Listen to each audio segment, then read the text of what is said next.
Hey, Eagle Run 23 here. They're at it again with the nonsense of common sense gun reform. This was taken right from whitehouse.gov, and this kind of started out as a tweet.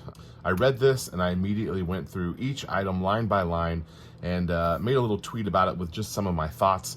And I felt like that might be kind of a good thing to share here on YouTube, because I kind of went through on Twitter and gave each point its own little paragraph, and I think we should just kind of go over that right now. Maybe you guys can help me come up with some new stuff that we can help spread the message of why this doesn't work, why it doesn't make sense, and why it's certainly not common sense. Point number one, ban assault weapons and high capacity magazines. I think it's important that we use the appropriate language. Most of us know that the term assault weapon is not a real term. That's a made-up term. It doesn't really mean anything. There's no clear definition of what it is. So I'm going to start out this conversation with a concession. We're actually going to define the term assault weapon, and then we'll talk about high-capacity magazines next.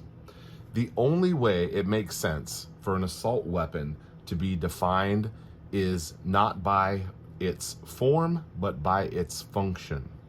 So if we're going to give this fictitious word a meaning, it only makes sense that an assault weapon is a fully automatic weapon. Let's go back here to the form versus function.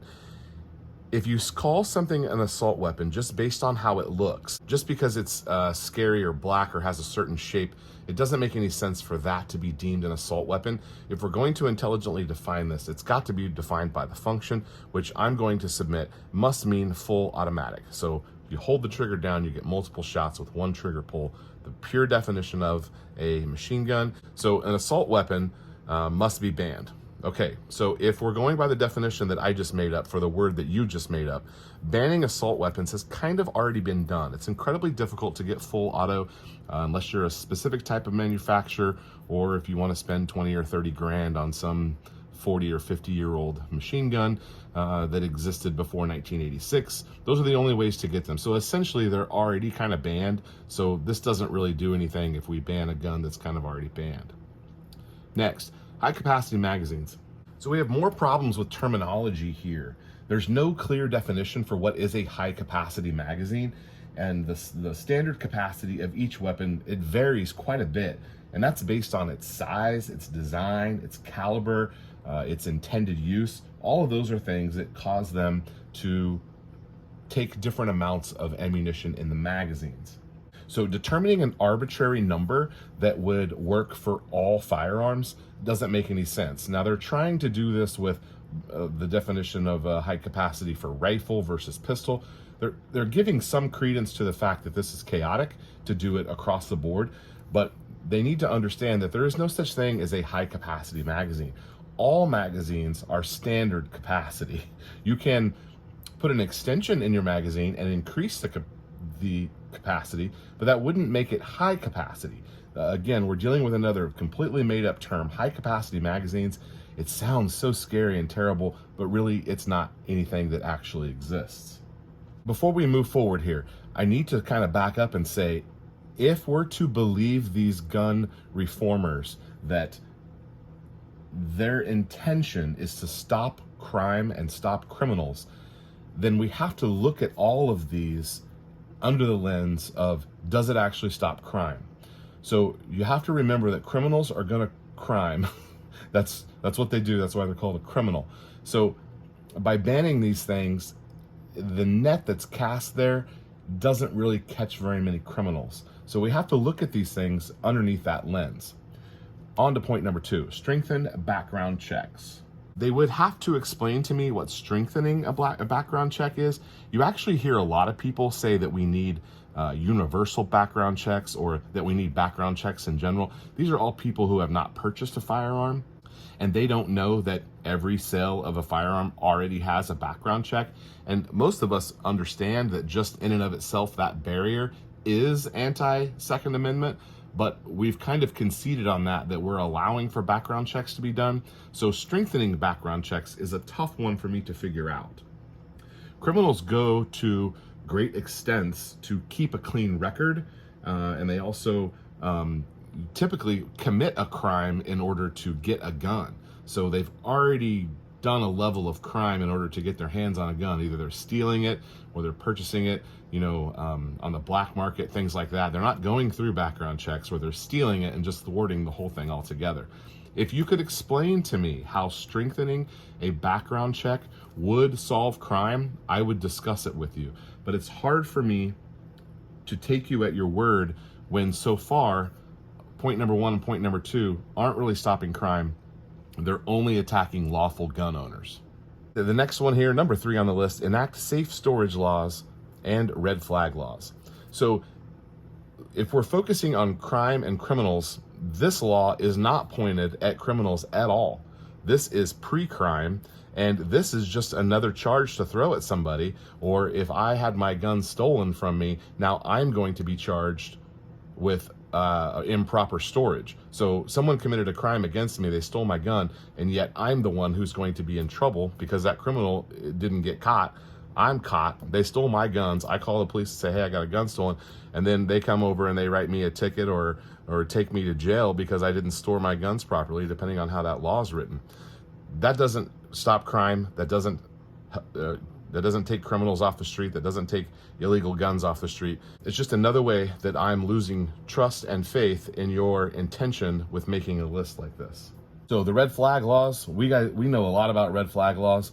There's all sorts of instances where these that have already been enacted in some states and some cities, and they're riddled with problems.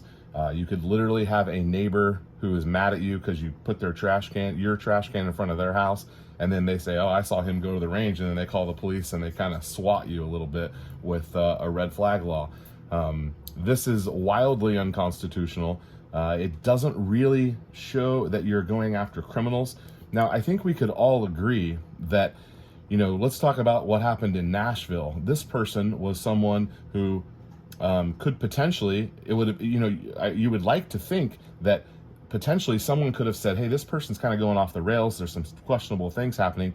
Let's turn them in to the police so they can check them out and try to stop this crime before it happens. I think the intentions there are good, and I think some people would say, hey, that makes sense, but I'm having a hard time trusting your intentions when every single one of these seems to point back to me as the problem. So no to your red flag laws. They don't make sense, and they're certainly unconstitutional. This is not really an actual problem that warrants any legislation, and it's simply just another bogus talking point and another way that we lose trust and you show that you're not truly interested in crime or criminals. And number 4 on the list, repeal immunity for gun manufacturers.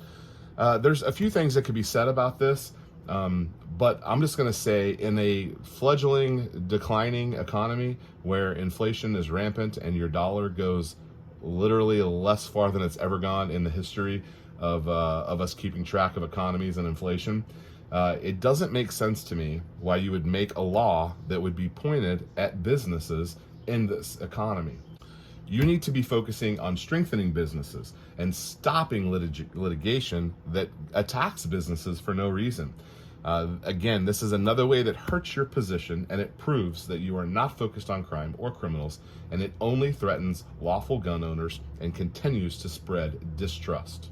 And the last one on the list here, this one is worded interestingly, and I want to go through this directly. Addressing the mental health crisis deepened by the trauma of gun violence. Wait. Address mental health crisis. You're good so far, but then you go on to say, deepened by the trauma of gun violence. So this and this, why are they put together in the same point? It doesn't make sense to me.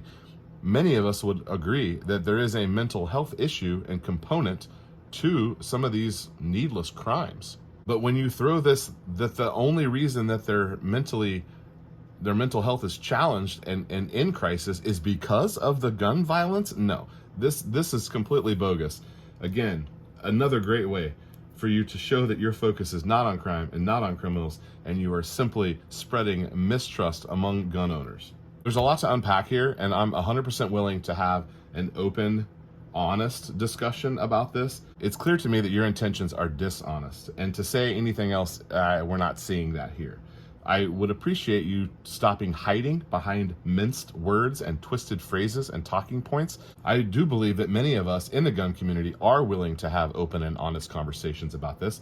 I'm not going to start off by saying that I'm conceding to anything, but it only shows me that your intentions are not honest, and the only way for me to take this is an attack on freedom and an attack on the Second Amendment. All right, stay strong, everybody. Hashtag every blade of grass. We'll see you next time.